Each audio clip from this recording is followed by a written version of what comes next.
I know I look like a washed up rat, and that's why I'm so fucking livid about this situation, because I fucking did work, did labor, which was fine. I was cool with it, and I enjoy doing yard work for that matter even. So it's not about tit for tat, but I did do work for her for a time that I didn't get paid for to help pay them back. And I spent endless hours with my kid over there at her house when that could have been time that I was doing something else that wasn't spending my time over there and making life harder on us in the long run, and giving that much of my time to her only for her to try to then turn around and stab us in the back. So I don't actually want these people to go to jail, but I hope I don't have to deal with them after this. I don't want to see them. Like, it's completely fucking wild to me. It's literally wild. Of course I forgive them. They need therapy though. They're destroying other people too.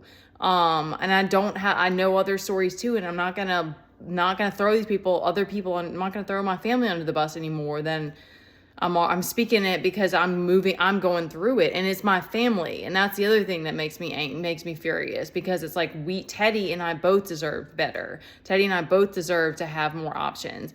I've wanted to have things that we can't afford. And I keep like just trying to hold on and pray and like hope for the best and be like, okay, it's going to get better. And it's like, none of those, it's not like, it all comes back to gratitude and like my faith in the divine. But regardless, like the ship has been sinking. It's just like keep trying to patch up the holes, but the ship still has someone's in the back, like stabbing more holes. Like I don't know the best metaphor, but like that's what it feels like. It's like no matter how many holes I patch, we're still sinking. So, trusting the wrong people will fuck you over. Like that is the world. And it's like your family are supposed to be the people that you confide in. So I wouldn't care about people having insecurity and like whatever issues they have if it didn't bring my family into it, because that's where we have a problem. And that's why I've been fighting as hard as I have. And there's a lot of like not trying to dwell on the fact that effed up shit has happened, and not wanting to burn other people, because I'm like, my goal is not to be lower myself to that standard, but it is to fight back for my family though. Like it is wild. It's literally like a family divided type of situation, and it is petty, it's dumb, and it's sad. I'm going to give one more example because I got to get back to this kid, but it's like my dad had reached out to he helped me. He gave me like a extra at Christmas, and then like had told me that he was going to help me out a couple of other times. And like there was one time that I called him and asked him for support. And then when I met up with my mom the next time, I found she was telling me that story. And then she was like, whatever money you're making, I need that money and stuff like this. Like there's all kinds of crazy shit, y'all. And I mean, when we talk about the house, she's like, we need to sell it to like make this money off of it. It's all about money. Like that's when I realized that that's what this whole thing was about. I was like, I made a huge fucking mistake. But she was playing this other role. Like she was going to be a support system, and we're buddies, and she wants to start a nonprofit and all of this kind of crazy stuff.